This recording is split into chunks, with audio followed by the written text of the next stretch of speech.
what all we discussed in the last class? Nothing. Okay. Day before yesterday, that is in the last class. Unit wise, we are talking about the second unit. That is about the conflicts and conquest. We have taken a note of the nature of the conquest, motives behind the conquest, and some controversies whether the conquest was accidental or in a fit of absent-mindedness or simply an act of sub-imperialism. Thereafter we shifted to the causes behind the British success in this conflict. That is some relative advantages on the part of the East India Company, not only against the Indian powers but also against the European rivals. This I think we have written point-wise. Then we proceeded to talk about specific conflicts, and we talked about the Karnataka wars. If we take note of the Karnataka wars, they can be placed in the wider context of the mercantilist rivalry between these two nations. 3 wars over a period of 20 years known as Karnataka wars. First, second and third. First and the last extension of European wars, but the second developed on the Indian soil when Dupleix made a plan to intervene in the internal politics of the native states like Karnataka and Hyderabad, and succeeded tremendously in placing his puppets on the thrones of both these states, inviting the British attention, and that British attention reversed the French position in Karnataka. Meanwhile, the third is also associated with the beginning of conflict in Bengal. So we shifted our attention to the conflict in Bengal. We took note of its founder, Murshid Quli Khan, and one very important Nawab of Bengal, Ali Vardi Khan. And then we shifted to Siraj-ud-Dawla and the beginning of open conflict with the East India Company.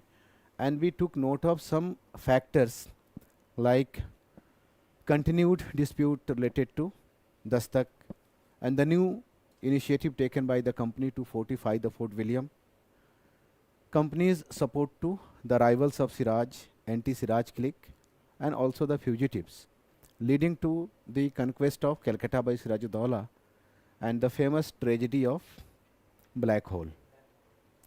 And then how Robert Clive decided to continue with his controversy against this Nawab who was perceived as hostile to the British interest at a time when the war between England and France had started in Europe and war between their respective companies had become inevitable in India.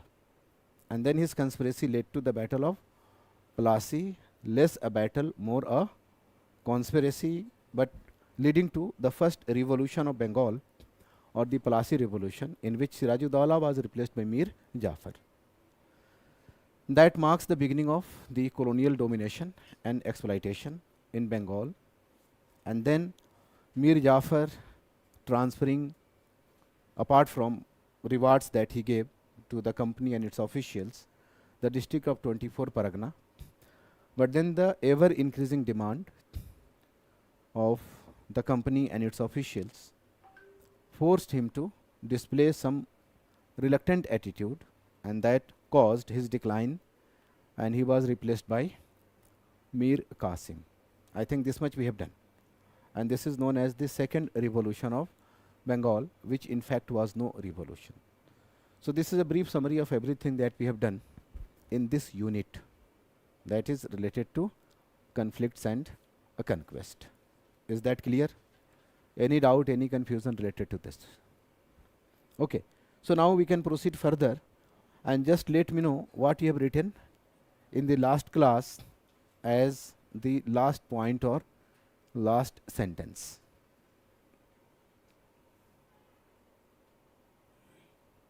Just let me know. Show me the notebook. We have made a heading of the Battle of Buxar, and then Mir Qasim was an able ruler who started making efforts to revive the power and prestige of the Nawab of Bengal. So he was under this impression that the company's interference is temporary. The same impression had also motivated Mir Jafar But company was not here to make temporary intervention. It was already thinking of some permanent dominion in India for the fulfillment of its mercantilist motives. Is that clear? So, in fact, we can say that after the Battle of Plassey, the Battle of Buxar was going to be inevitable, because the fate of Bengal cannot be decided by a battle which was never fought. So, a serious contest was needed, and background to that was prepared by the initiatives taken by Mir Qasim for reviving the lost power and prestige of the Nawab of Bengal. Is that clear?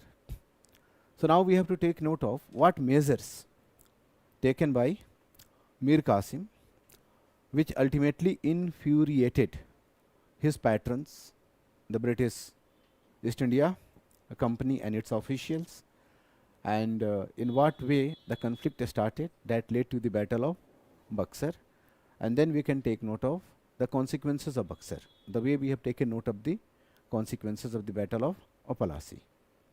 Is that clear? So, future roadmap is also clear. So, now write this way.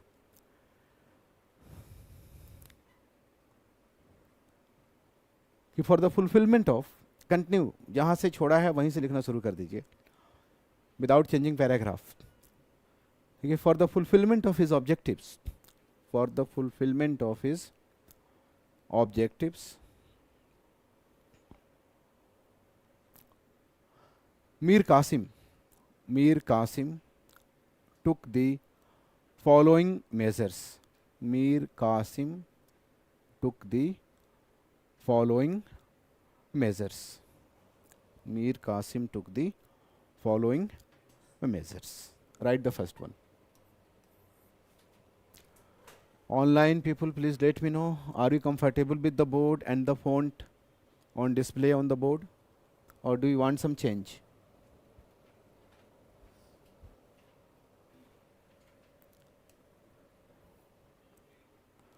Comfortable? Yes sir, ठीक है sir, मगर ये board पूरा zoom है, वो क्या zoom कम कर सकता है, कम किया जा सकता है? कम किया जा सकता है? वहाँ से नहीं सर, कैमरा में। अच्छा, कैमरे में कुछ किया जा सकता है। चलिए हम उतना ही लिखेंगे जितना आपको दिखता रहे। कैमरे में जितना मुझे बोर्ड दिख रहा है शायद उतना ही आपको भी दिख रहा होगा। आज तो हमारे टेक्नीशियन भी नहीं है यहाँ पे, लोकल टेक्नीशियन, तो चलते हैं, ऐसे ही चलते हैं, है ना। So write the first one, transfer of the capital from Murshidabad to Munger. Transfer of the capital from Murshidabad to Munger. Munger was away from Calcutta. It was also situated on the bank of the same river, that is Ganga.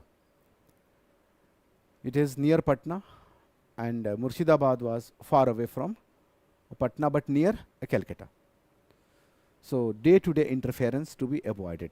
For that he shifted the capital. So write the transfer of the capital from Murshidabad to Munger in order to, keep on writing, in order to avoid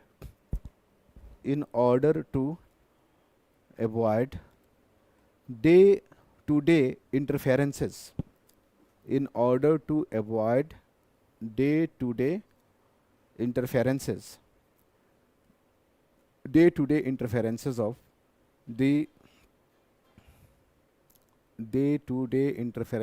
the company and its officials. Day-to-day interference of the company and its officials. Second,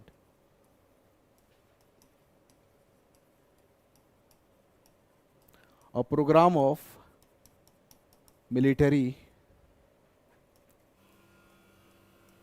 modernization with the help of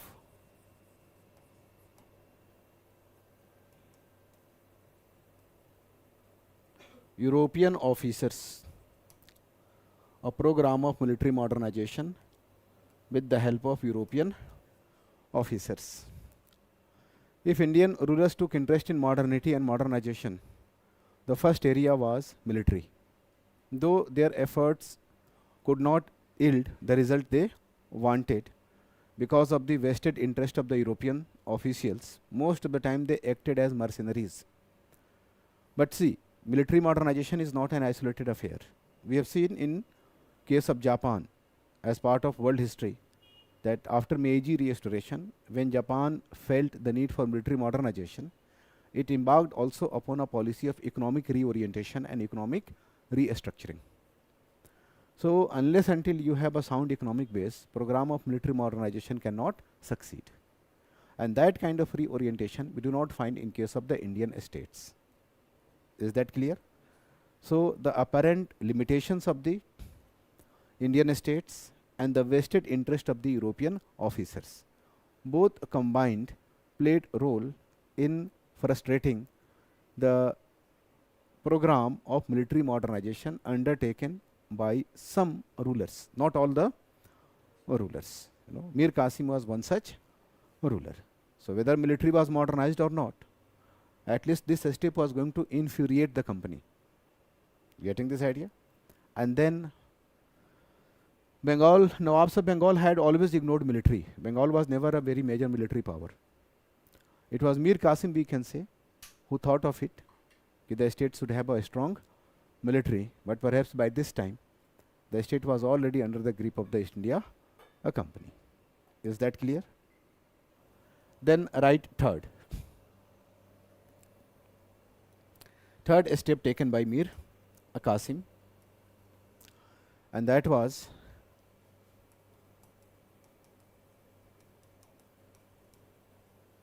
establishment of a gun factory, that is modern gun factory. Gun factory is also called arsenal, that is also called Foundry, foundry. Arsenal or foundry at Munger. So in the new capital, he established a modern arsenal. Anybody from Munger here in this class? Anybody from Bihar? Nobody from Bihar, nobody from Munger. It is usually said that in that area, that is Munger, even today, we find a very rich tradition of country-made pistols. What is called katta? Do you know katta? In eastern UP and Bihar. Though that is informal, illegal, but local tradition of making a katta is still there, and some people trace its origin to this modern gun foundry. That the whole area developed some specialization in gun making because of this foundry of Mir Qasim. Isn't it interesting? How many of you are, by the way, expert in making kattas? Any karigar here who can do it for me? कोई नहीं है यहाँ पे. Then write fourth. And fourth is also very interesting one. That is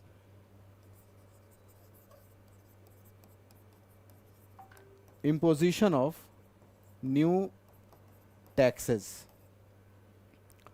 The people of Bengal were already overburdened, but military modernization needed some sort of revenue or some sort of resources, and the state can generate resources only by imposing new taxes. So he imposed some new taxes on the people of Bengal. Is that clear? Then fifth one. And fifth one is well known to us. Do you remember Dastak and the misuse of Dastak? Now after Battle of Plassey, there was no one to make any or to take any initiative to prevent this continued misuse of Dastaks. Now this person raised this issue again with the higher officials of the East India Company.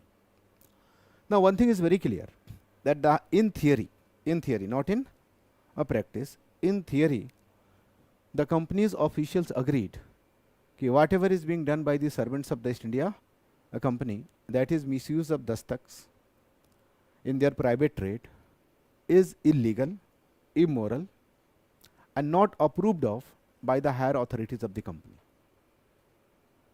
Getting this idea? So they made promises. Okay, we are going to look into the matter. We will stop it. But since they themselves were involved in it, so theoretical position, moral position could not match the concrete action on the ground. So at higher level, it was never supported, and that's why we talk about corruption in the company. So even higher officials of the company were witnessing such kind of misuse as part of the corruption. But since they themselves had vested interest, they were simply paying little attention or no attention, or were simply themselves complicit, in all this kind of misuses of the right which originally belonged to the East India Company. Is that clear? So write the fifth one. Raising objections to the continued misuse of dastaks. Raising objection to the continued misuse of dastaks. Now we can easily understand that this was one issue that was never going to be liked by the company and its officials. Clear?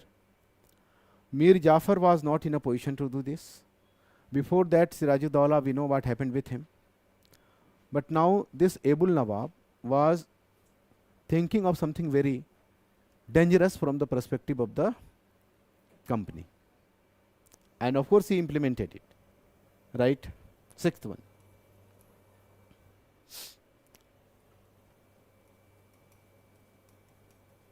This is a drastic move. Abolition of the toll tax, that is chungi, altogether.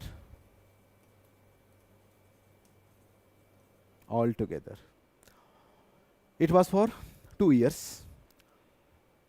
Temporarily, government does not make this kind of, but this abolition is important. Okay, abolition of toll tax, that is chungi, all together for 2 years. When the repeated requests made by the Nawab, repeated requests made by the Nawab could not be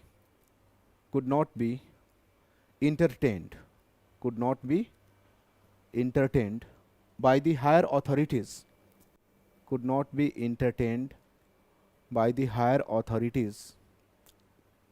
of the East India Company, could not be entertained by the higher authorities of the East India Company. This was a measure calculated to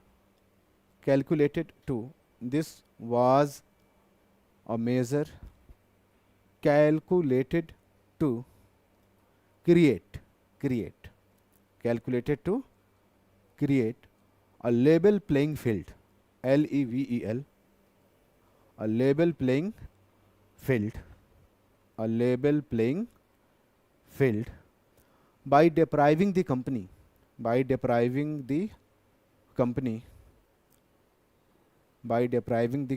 and its servants, of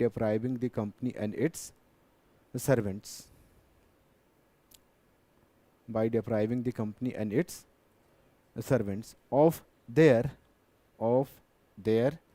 relative advantages,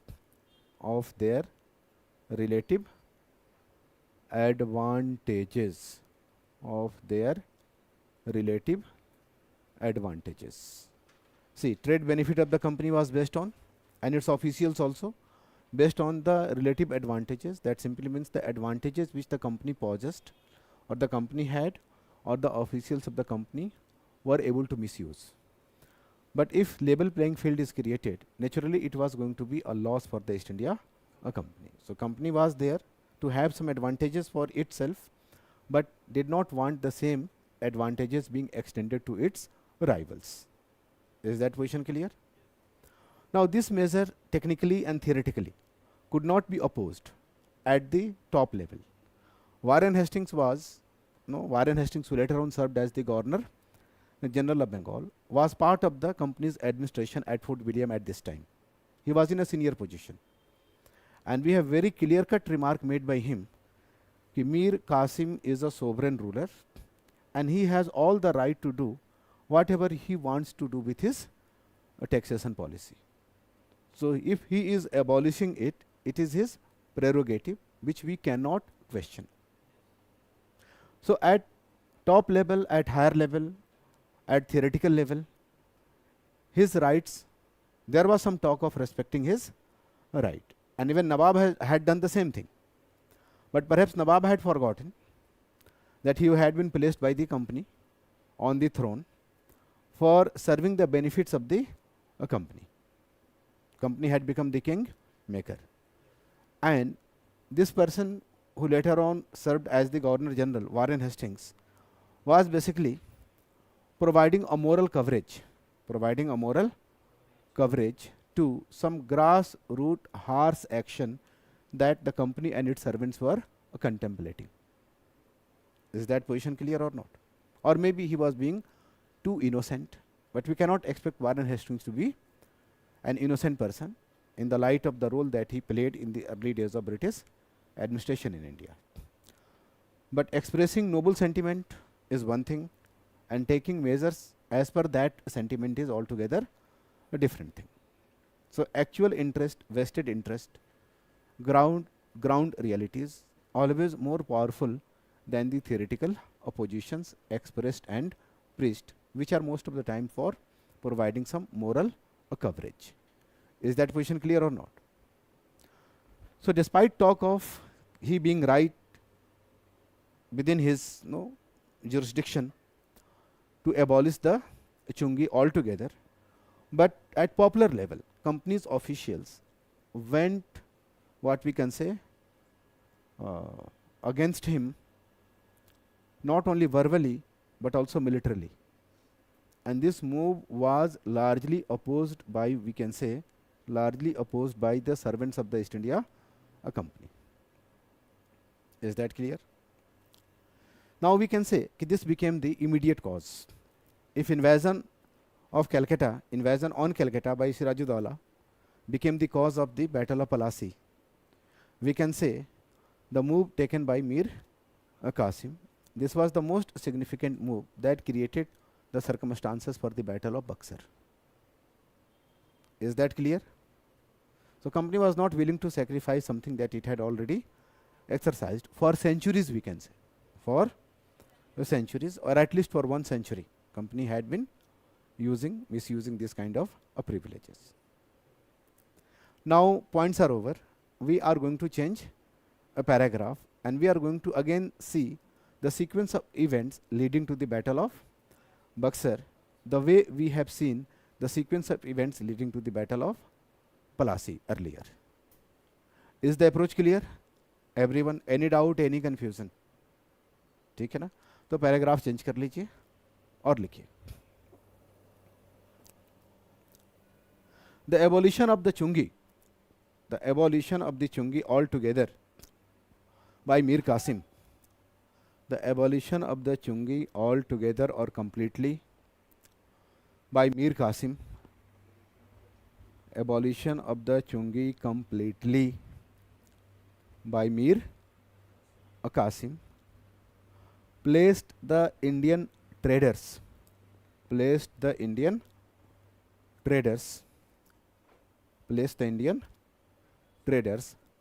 at par with the company and its corrupt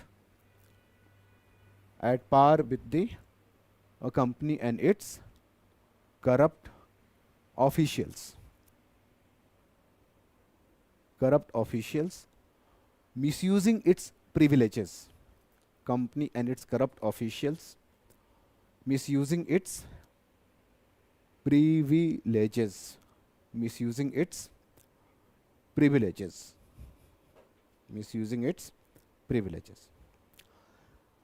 The servants of the company the servants of the company.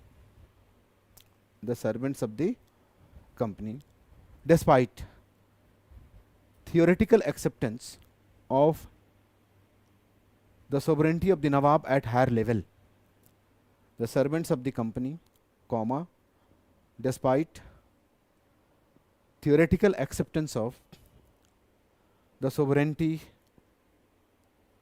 of the Nawab at the higher level, at the higher level, comma, at the higher level, started displaying aggressive tendencies, started displaying aggressive tendencies towards the Nawab, started displaying aggressive tendencies towards the Nawab, aggressive tendencies towards the Nawab. Clear? Right. One of them, namely this Alice, one of them, namely Alice, who was the head of the British factory at Patna, who was the head of the British factory at Patna. One of them, Alice, who was the head of the British factory at Patna, invaded the city, that is Patna city, invaded the city and occupied it, invaded the city and occupied it, invaded the city and occupied it. Mir Qasim moved, see, he was near Patna, Munger. Mir Qasim moved swiftly, Mir Qasim moved swiftly to recapture the city,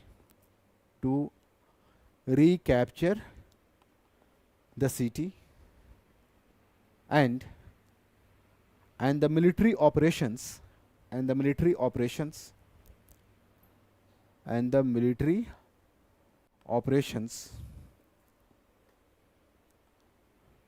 also involved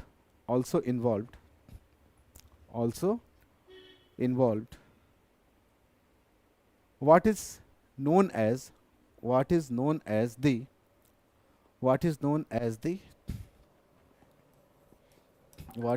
as the Patna massacre. What is known as the Patna massacre? What was this Patna massacre? That some British men, which also included common, that is women, children, they were butchered, around 150. Now see, everywhere. In Calcutta we have the Black Hole tragedy, and here we have the Patna massacre. Now after Patna massacre, there was no going back. Now company was not willing to continue with Mir Qasim as the Nawab of Bengal.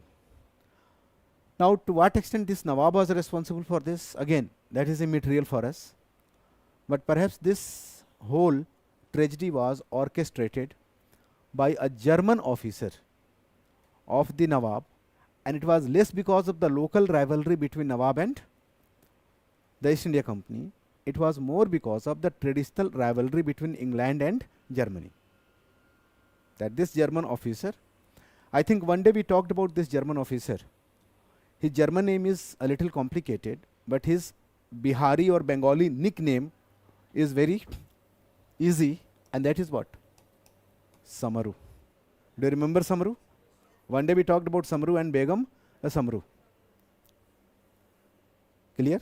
So he was the man behind this Patna massacre. After that, the company continued search for it, and he defied all those and ultimately emerged as a ruler in a small principality that was later on ruled by his Indian wife known as Begum Samru. Begum Samru of Saradhana. One day we talked about this. This is a novel also, Begum Samru of Saradhana. We can find his building in the Chandni Chowk, and she played very important role in the court politics of the Mughals in the 18th century. So her name is important for this reason also. Is that clear? So write in bracket we can write perhaps orchestrated by Patna massacre, perhaps orchestrated by one of his German officer, perhaps orchestrated by one of his German officers, one of his German officers, nicknamed N-I-C-K, nicknamed Samaru. I have written the name on the board. Nicknamed Samaru. Right? Mir Qasim was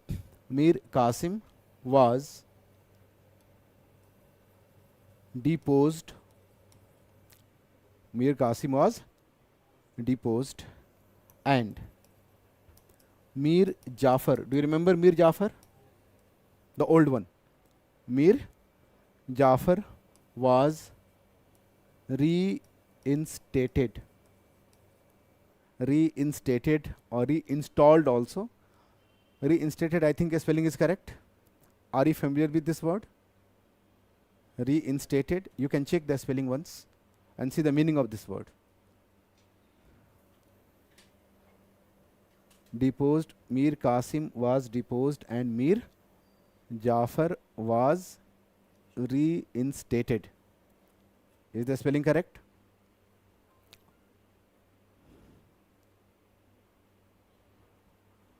Or should you write reinstalled, the way we install apps on our phones? Is this clear? Is this correct? In the same sense, that is reviving someone's position. Is this position clear? Yes. Deposed and Mir Jafar was reinstated as the Nawab of Bengal at Murshidabad. Nawab of Bengal at the Murshidabad. Mir Qasim had shifted his capital to Munger, but now Murshidabad. At Murshidabad, Mir Jafar was reinstated. Now, don't you think that company had become kingmaker and was using its power as the king maker? No change. Even Mir Qasim had taken help of the company for acquiring the throne. So the one who can place you on the throne can also remove you from the throne. Very simple logic. Now some people call it the third revolution, which took place in the year 1760. But like the second revolution, it was also no revolution, because substantial changes had already taken place with the Battle of Plassey. And here in this case, company also, like it had done in the case of second revolution, exercised the power which it had already acquired by the virtue of its success in the Battle of Plassey. Clear? In bracket you can write the year also, 1760. 1760. No, not 60. 60 was the time when Mir Qasim had been given the throne. It was 63. It was 63. So Mir Qasim ruled for 3 years. Don't write 60, write 63.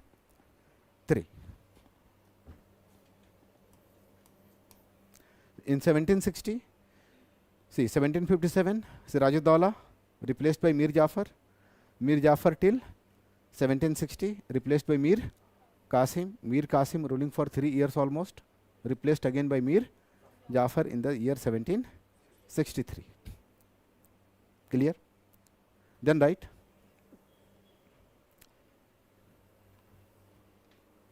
the event is known as the event is known as the third revolution. The event is known as the third revolution of Bengal.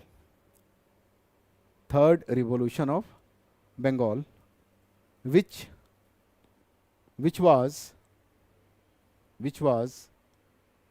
in fact no revolution, which was in fact no revolution, in fact no revolution, in fact no revolution,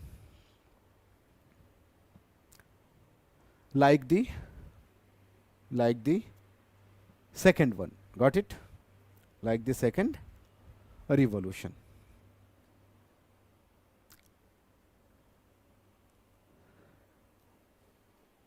It simply demonstrate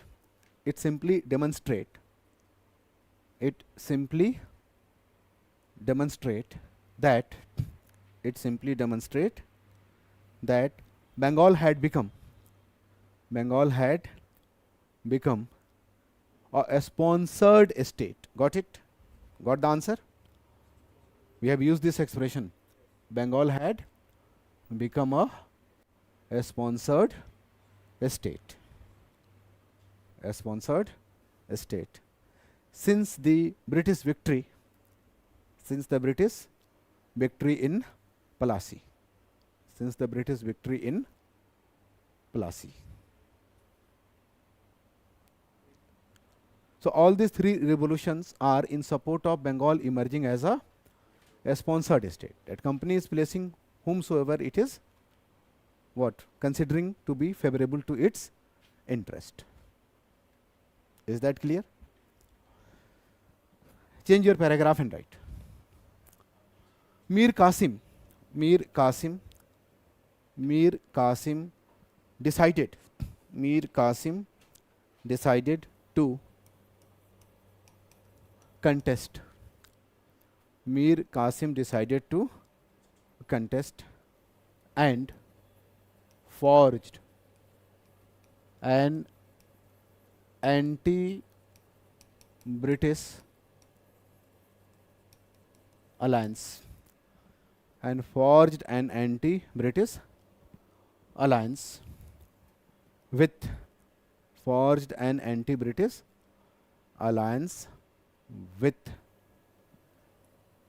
the Nawab of Awadh. Name is Shuja'ud-Dawla. Nawab of Awadh, Shuja'ud-Dawla, and the fugitive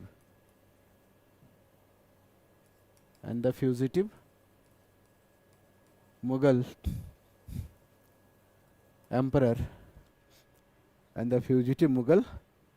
emperor, Shah Alam II.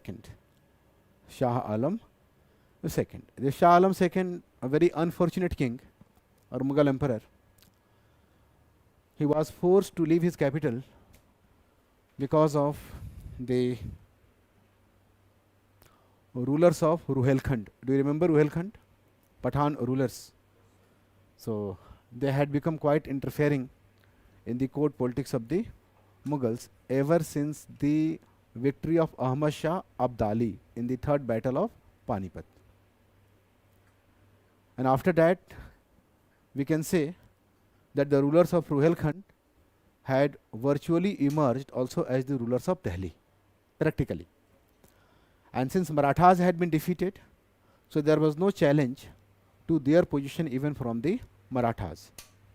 So it was during this hour of crisis that the Mughal emperor, in order to avoid the domination of the rulers of Ruhelkhand, had shifted to Awadh. So at that time he was living in Awadh, not in Delhi, and that's why we have written him as the fugitive Mughal emperor. Is that clear? Right. But the alliance was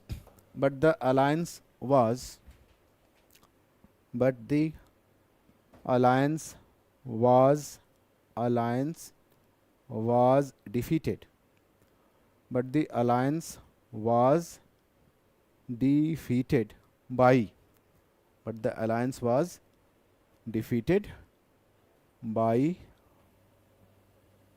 the famous British general. The famous British general. Famous British general. Can anyone tell me? Sir Hector Munro. By the famous British general Sir Hector Munro. In the Battle of Buxar. In the Battle of Buxar. In the Battle of Buxar. In bracket write the date also. That is, you can confirm also 22nd of October 1764. Do you find the same date? 22nd of October 1764 as the date of the Battle of Buxar. Plassey 23rd June. All dates are not important, but some dates can be important, and usually we should know at least these dates of these two famous battles marking the beginning of colonialism in India. Is it the same date or something else? Same date. Now what we have to take note of is the consequences of the Battle of Buxar.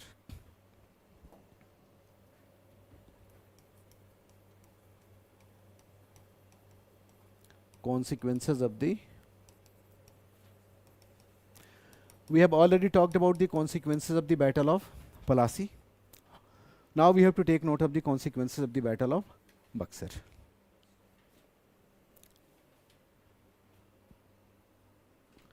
Can we really segregate or separate the consequences of both these battles? Very difficult to segregate or separate, because both are associated with the same. That is, beginning of colonial domination and exploitation. Isn't it? Then the nature was also different. Plassey had been a conspiracy, but Buxar was not a conspiracy. Both the parties prepared well for this battle. Both the parties were aware of its consequences. And any right, any power, any position, if acquired on the basis of a conspiracy, will not be seen as more legitimate position. Isn't it? But if a position is acquired by a hotly contested battle, then that position is supposed to be more stable, supposed to be more legitimate. Isn't it? So there is a very famous statement, and that statement I think we should begin with while talking about the consequences of the Battle of Buxar. It is usually said that it is not quote unquote, but I am just trying to communicate the spirit. The Battle of Buxar confirmed the verdicts of Plassey. Do you understand that? Confirming the verdicts of Plassey. And this is how we can interrelate the consequences of both these battles. They are part of the same transaction. They cannot be isolated. They are part of the same transaction, that East India Company dominating Bengal and Nawabs of Bengal resisting the domination. So consequences cannot be separated. And for suggesting this, we can utilize this expression, which is usually asked as a question also. The Battle of Buxar confirmed the verdicts of Plassey. So can anyone tell me in what way, if this statement is given as a question, in what way we can expand this statement to constitute our answer? Anyone on the basis of whatever we have discussed till now? Okay. What had been the verdicts of Plassey? The company is the kingmaker. and Bengal is a sponsored state, and Bengal is also an exploited state. Rulers were exploited, their officers were exploited, zamindars, artisans, peasants, everyone, through the sheer misuse of political and military power which the company had come to acquire. That had been verdict of the Plassey. Now imagine, had Mir Qasim and his alliance emerged victorious in this battle, then this situation would have reversed or not? The situation would have been reversed. But since they were defeated, what was confirmed? This position was confirmed.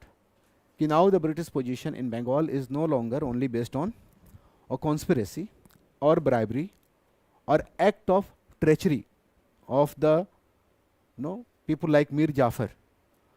It is based on the superior military might and better management of military affairs by the East India Company. Is that clear? And Sirajuddaula was a different man of different temperament. Mir Qasim was a contested warrior, we can say, or he contested as a warrior. That kind of position we do not find in case of Sirajuddaula and Mir Jafar. So this defeat in fact changed the course of history. This was the last opportunity, we can say. Today we have the hindsight. We can say this was an opportunity.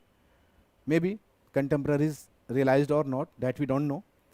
But since we have the hindsight, we can say it was the last opportunity to reverse the British position in Bengal, but that opportunity was lost. So the position which the company had acquired by virtue of its victories in the Battle of Plassey got confirmed. That is the first dimension. Is that clear? Now there is one more observation, and that observation is, I can dictate you all these things later on, but first understand this. It not only confirmed the verdicts of Plassey, but also extended the British influence beyond Bengal.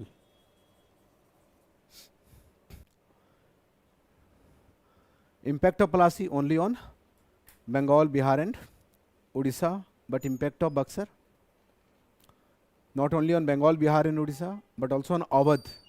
Nawab of Awadh had also been defeated, and even the Mughal emperor. So they could have deposed the Mughal emperor, claiming that position for the company. They could have annexed Awadh. If these things were not done, it was mainly because of political prudence or political wisdom.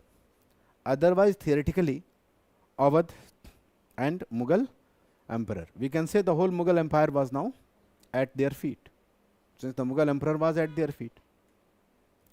But they treated Awadh and Mughal emperor both differently. So if we take note of this, that is, Mughal emperor defeated and B, we can say Awadh also defeated. Now with Mughal emperor, they accepted the suzerainty of the Mughals. He was not deposed, he was not insulted, he was given a very dignified treatment, because they wanted to use his position for their consolidation. So the Mughal emperor was took under the protection of the company. Now the emperor, who is protector of the realm, is himself under the protection of the company. The one who protects everyone is now being protected by the company. So in fact, who is protecting everyone and who has the right? I hope you understand this. And with Awadh, they started a policy that was calculated to hide the actual position of the British in India. They were perhaps learning the lessons from the French experiences in the south. What had been the French experiences in the south? Quick gains and quick losses. and all that was because of the British intervention. So now they did not want any kind of intervention, either from their European rivals or from a stronger Indian contenders, possibly the Marathas and the Afghans. So they started a policy, and that policy, I think, is also a topic that we have written, that is known as the policy of buffer state. That is also known as the policy of ring fence. Is that clear? And then in Bengal, Bengal was also defeated. In Bengal, a new arrangement was made. In Bengal, a new arrangement was made, and that new arrangement is also a topic for us that we have taken as a topic for some later unit, and that is called the dual rule in Bengal. Some of you may be knowing about the dual rule in Bengal. So the dual rule in Bengal came to be based on, first, the British successes in Bengal, secondly, the right that Mughal emperor provided to the East India Company. Some of you may be knowing about the Diwani rights. So based on the Diwani rights given or granted by the Mughal emperor after the Battle of Buxar and arrangements made in Bengal, we have the famous experiment that is known as the dual rule in Bengal, and all these arrangements were made by two treaties which were signed in the city of Allahabad, and so they are known as the treaties of Allahabad treaties, and the year was 1765. And who came to negotiate these treaties? Robert Clive. This is the third time we find him. First time we have seen him in the Karnataka Wars, second one. Second time we have seen in orchestrating the Battle of Plassey and engineering what is known as the first revolution in Bengal. And now the third time, this time he was acting like a diplomat, he was acting like a politician who was trying to consolidate the British position in Bengal. Is that clear? So while talking about the consequences, we have to pay attention to these three major directions. Is that clear? Now, this dual rule I am keeping for the next unit, that is the control, but this protection to the Mughal emperor and ring fence policy, these two things, they are minor issues, we can discuss as part of the consequences. Otherwise, the dual rule of Bengal can also be seen as the consequences of the Battle of Buxar. Is that clear? So start writing and write few lines.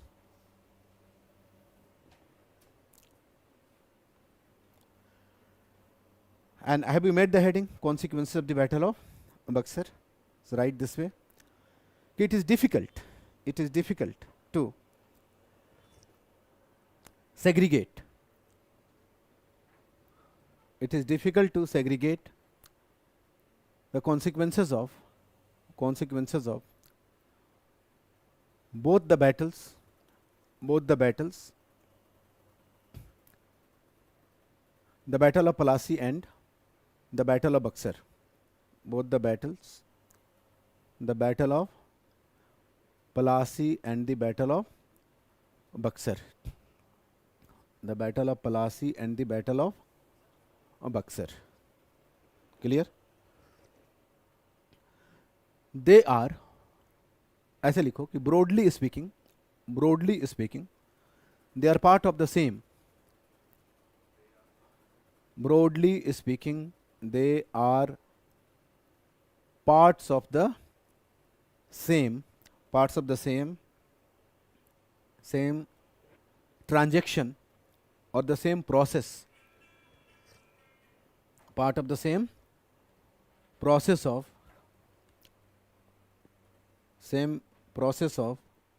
the emergence of the East India Company, same process of the emergence of the East India Company as a colonial power emergence of the East India Company as a colonial power in India, as a colonial power in India.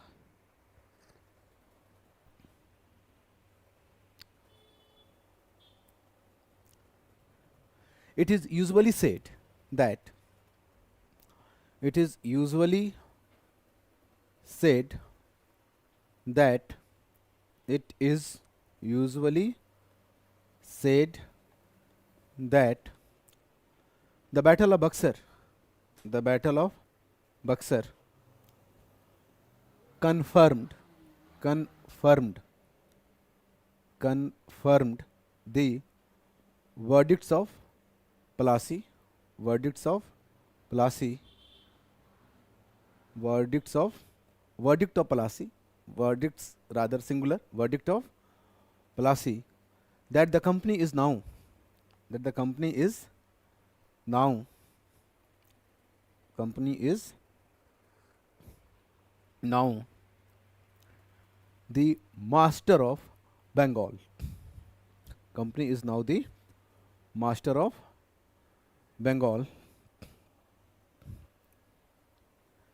master of Bengal, and its kingmaker, and its kingmaker as well, and its kingmaker as well.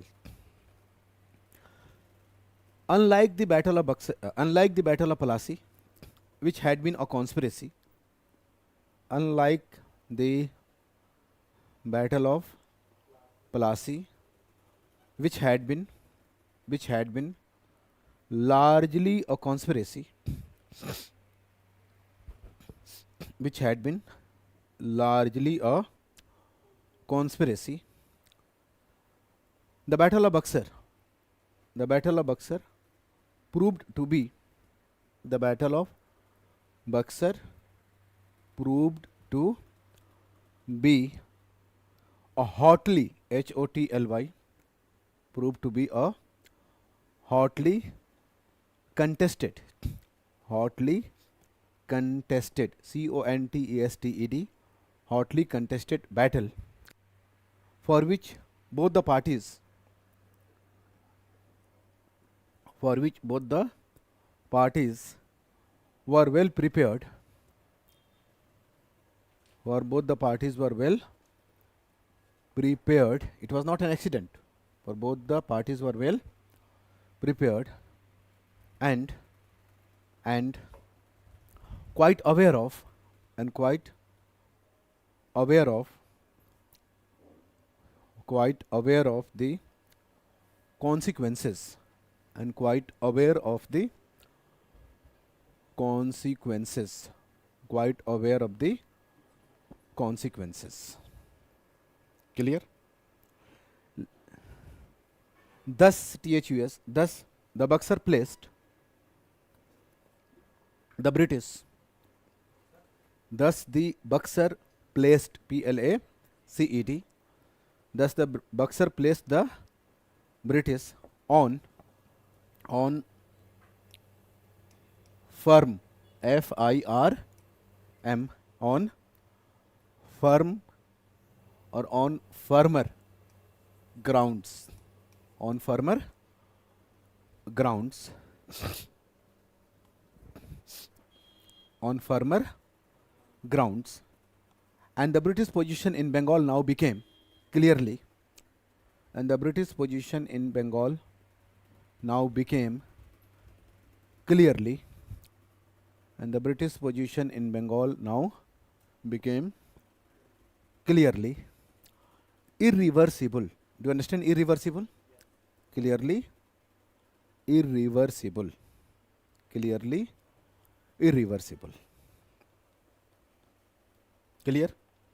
What was the British position that we have discussed as part of the consequences of the Battle of Plassey? That Bengal had emerged as a sponsored state as well as a plundered state. And what Nabin Chandra Sen says, a night of eternal gloom. Now change your paragraph and write. The Battle of Buxar is also significant. The Battle of Buxar is also significant for extending the British influence beyond Bengal. Extending the British influence beyond Bengal. Extending the British influence beyond Bengal. Extending the British influence beyond Bengal. Extending the British influence beyond Bengal.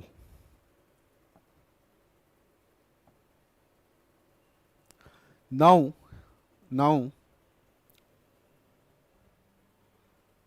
the Nawab of Awadh and the Mughal Emperor both now the Nawab of Awadh and the Mughal Emperor both were at the mercy of Nawab of Bengal and the Mughal Emperor both were at the mercy of the East India Company. Mercy of the East India Company. Mercy of the East India Company. But the company followed. But the company followed. But the company followed a very wise or pragmatic. But the company followed a very wise or pragmatic.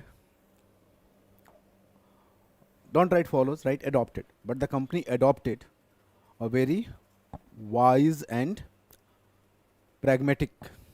A very wise and pragmatic policy towards both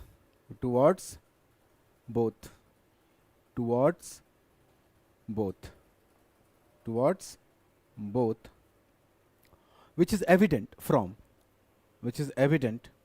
from the terms and conditions of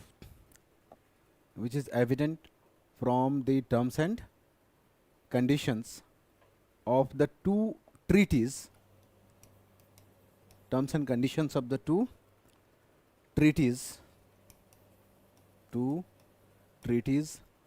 known as the treaties of Allahabad,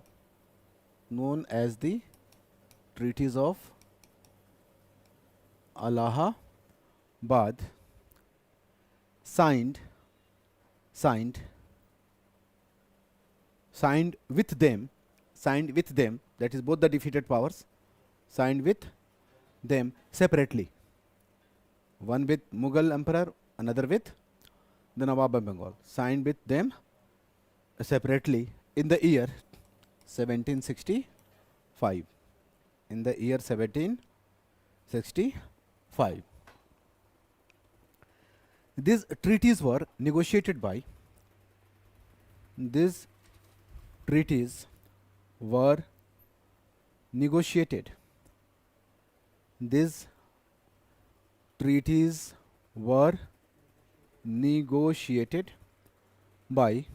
These treaties were negotiated by Robert Clive, who returned to India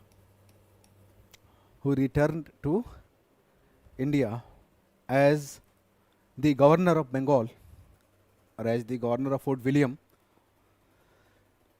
who returned to India as the governor of Fort William or governor of Bengal after fort William लिख लो, कैलकाटा लिख लो, बंगाल भी लिख सकते हो, लेकिन यही लिखो, governor of fort William after the battle of Buxar,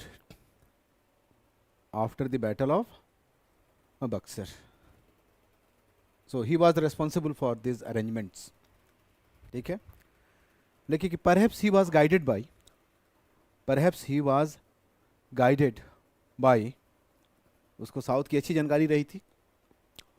Perhaps he was guided sorry for this. Perhaps he was guided by the French experiences in the south, French experiences in the south, and tried to hide the actual position of power, and tried to hide the actual position of power the company had acquired. Actual position of power the company had acquired in the North India, in the North India, in the North India. Clear? This was calculated. आखिर वैसा क्यों चाहता था? This was calculated to avoid avoid the attention of the potential enemies, attention of the potential enemies, attention of the potential enemies, attention of the potential enemies, including the, उस समय ये दो लोग काफ़ी पोटेंशियल एनिमी माने गए, including the Marathas and the Afghans, including the Marathas and the Afghans, including the Marathas and the Afghans. Is that clear? European rivals तो उनके थे ही थे, मराठा और अफगान को भी उनको लगता था. हालांकि आज हम देखते हैं तो लगता है कि Marathas were not in a position to challenge the British, at least at this time. अगर वो होते तो एक पॉसिबिलिटी बनती थी कि शायद वो पार्टिसिपेट करते किस में, बैटल ऑफ बक्सर में.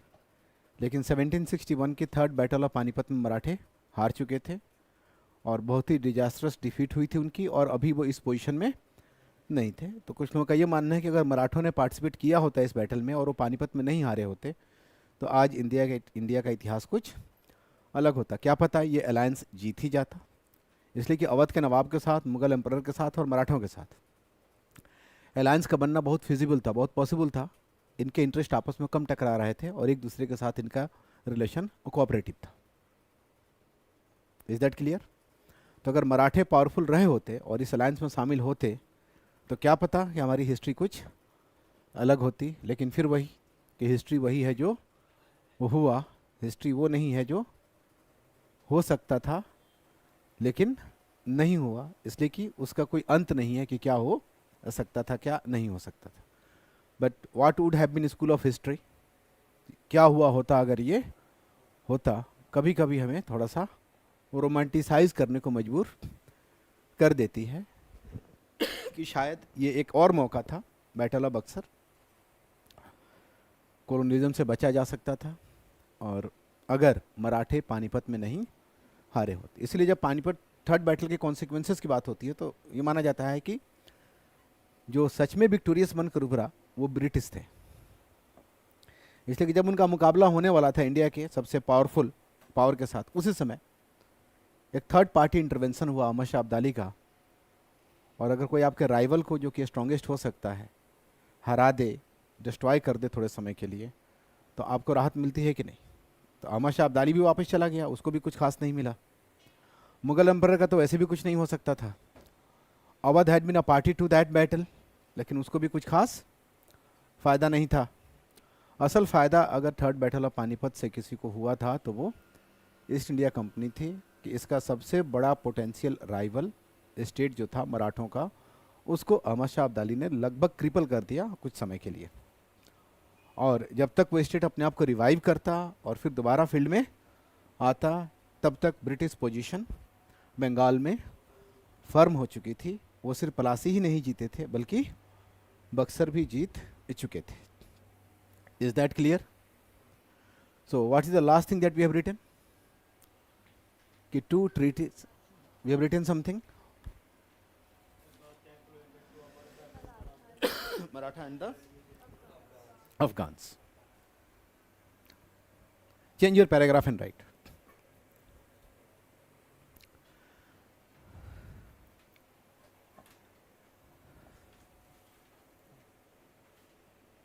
Right, in the Treaty of Allahabad, in the Treaty of Allahabad, in the Treaty of Allahabad, signed with, in the Treaty of Allahabad, signed with the state of Awadh, signed with the state of Awadh, signed with the state of Awadh.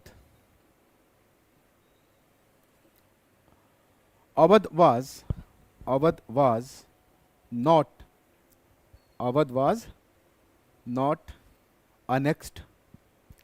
Awadh was not annexed. There was no annexation of Awadh, we can say, or we can also write this way: there was no annexation of Awadh and a treaty was signed with it. Signing treaty means annexation is not there. So Awadh was not annexed, but was placed in a position of a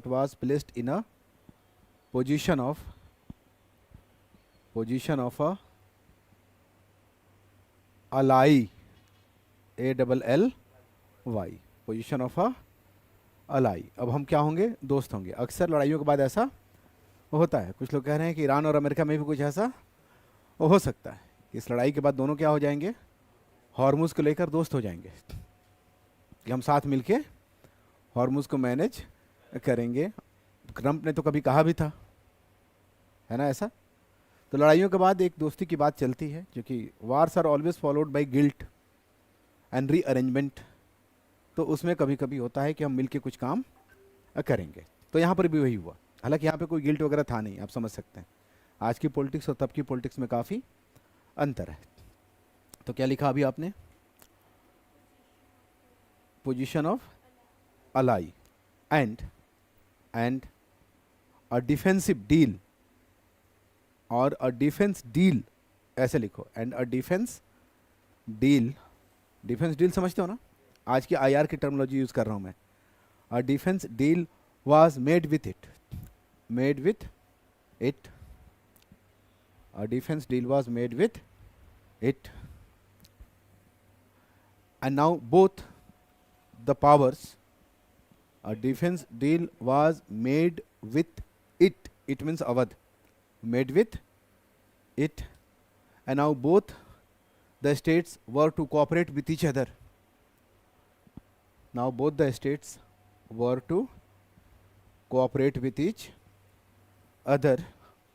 Both the states were to cooperate with each other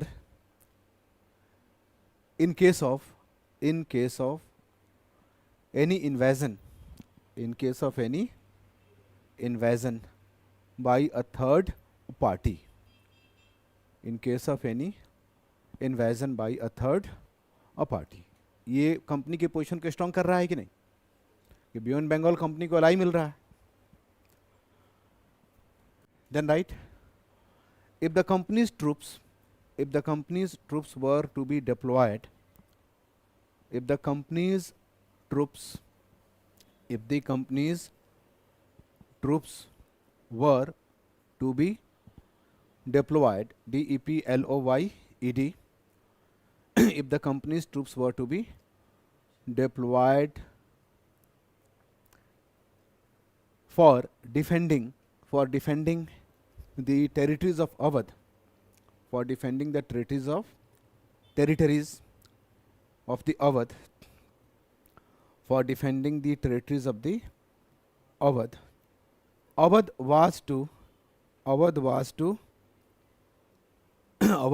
was to pay the military expenses. Awadh was to pay the military expenses. Awadh was to pay the military expenses. But no such provision was made but no such provision was made for using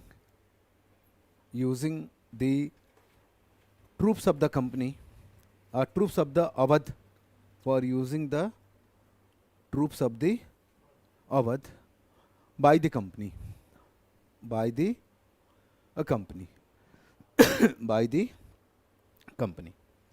So apparently it was on the principle of parity. We are equal, we are friends. But do you think that after defeating Awadh, it was going to be a friendship on the principle of parity? See, here there is no parity. It means company could utilize the resources of Awadh at its will. Awadh was not given any access to the resources of the East India Company. So the subordinate position is already established. Is that clear? Then right, Awadh also paid a huge amount. Awadh also paid a huge amount. If you are interested in writing the exact amount, you can write 50 lakhs, 50 lakh bracket में लिख लो. बहुत होता है, आज भी बहुत होता है. मुझे तो 50 लाख मिल जाए तो मैं पढ़ाना लिखाना छोड़ के कहीं और चला जाऊँ, है ना. कहाँ जाऊँगा वो नहीं बताऊँगा तुमको, वरना पता चला तुम भी आ गए पीछे पीछे. तो उस ज़माने में 1765 में 50 लाख बहुत होते होंगे, नहीं? क्या लगता है आपको? आपको इकोनॉमिस्ट ही कैलकुलेट करके बताएगा कि एक्चुअल वैल्यू उसकी कितनी होगी आज के हिसाब से. लेकिन चलो, तो Awadh also paid a huge amount in bracket 50 lakhs as war indemnity, as war indemnity, क्षतिपूर्ति जिसको हिंदी में कहते हैं, as war indemnity. Right, it also had to surrender. It also had to surrender two districts of Allahabad, including the fort of Allahabad. Including the fort of Allahabad. These are just PT details. Including the fort of Allahabad and Kora. This district is mentioned. Two districts, Allahabad and Kora. Two districts, Allahabad and Kora, to the East India Company. To the East India Company, which the company handed over to the Mughal Emperor.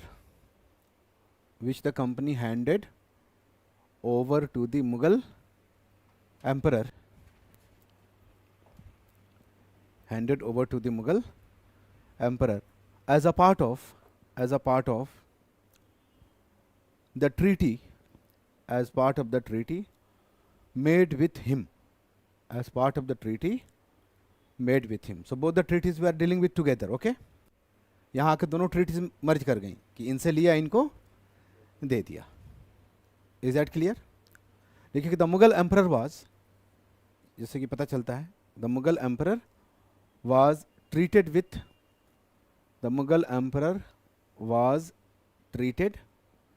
with respect and dignity.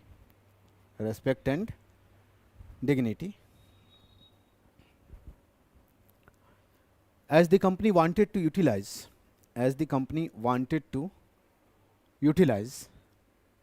his position, his paramount position, as the company wanted to utilize his paramount position for the consolidation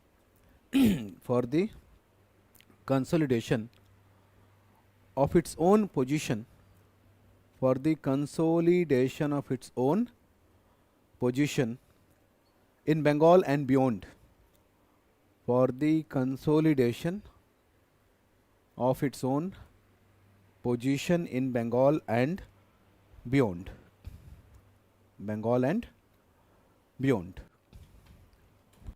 Clear? Right? He agreed to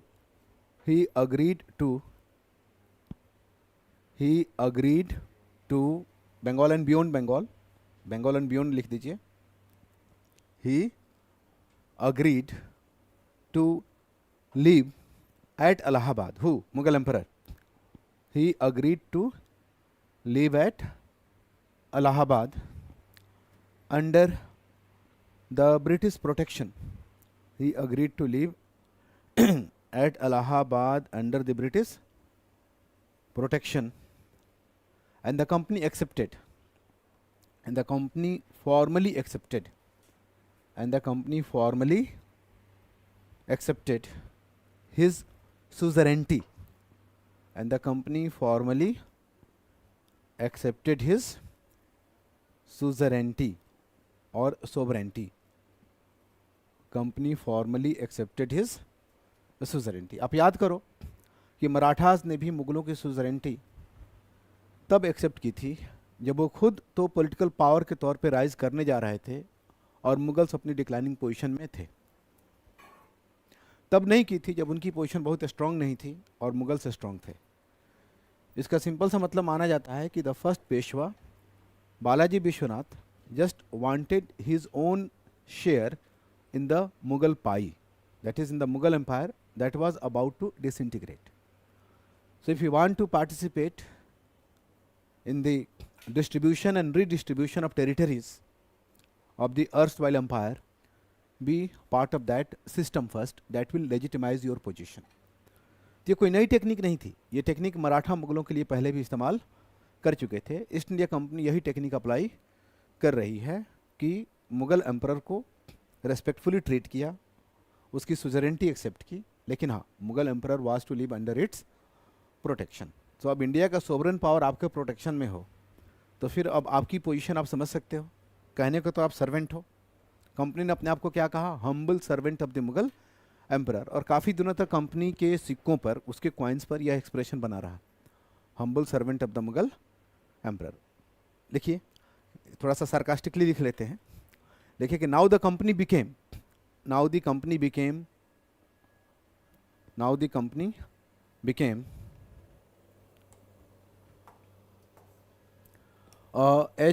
HUMBLE humble. चाहे तो इसको inverted comma में डाल दीजिए, इसका मतलब समझते हो ना? Yes. Now the company became a humble servant of the Mughal emperor, and the Mughal emperor appointed the company as, and the Mughal emperor appointed the company as and the Mughal emperor appointed the company as the Diwan,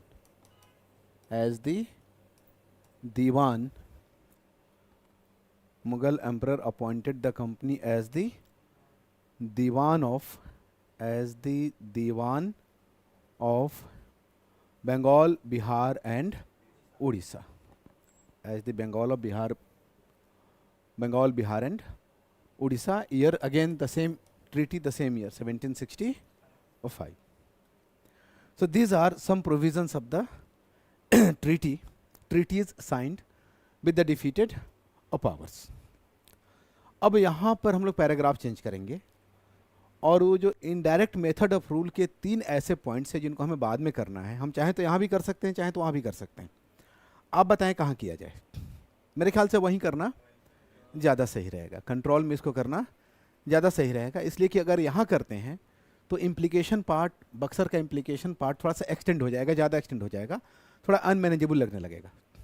क्योंकि battle के consequences में भी हमें बहुत सारे topics मिल जाएंगे. तो जब कॉन्सिक्वेंसेज की बात करनी है तो इतना इमीडिएट कर लेंगे, हमारा काम निकल जाएगा। बाकी चीज़ों का इलाबोरेशन हम लोग दूसरे यूनिट में करते हैं जब हम लोग कंट्रोल की बात करेंगे, डायरेक्ट और इनडायरेक्ट। उसमें इनडायरेक्ट कंट्रोल के प्रोटेक्शन के डिवाइसेस के तौर पे protection to the Mughal emperor, ring fence to the towards Awadh और buffer state towards Awadh and dual rule in Bengal, ये हम लोग अर्ली एक्सपेरिमेंट के तौर पे कर लेंगे। फाइनल ये टॉपिक हमारा होगा, ये खत्म होगा इनडायरेक्ट कंट्रोल वाला बाद में सब्सिडरी अलायंस के साथ। फिर हम लोग डायरेक्ट की तरफ शिफ्ट करते हुए कंसोलिडेशन पार्ट की तरफ चले जाएंगे। सारे यूनिट्स में आपको बनवा चुका हूँ, मेरे ख्याल से सारे यूनिट्स क्लियर हैं आपके दिमाग में, ठीक है ना। So this much about the consequences of the battle of Buxar. Is that position clear? Now as I told you, some conflicts are more important than others. Some conflicts are more important than others. Bengal is the most important because of the reason. First, Bengal was the richest province whose resources came to be utilized for conquering the other parts of the country. It was also the first victim.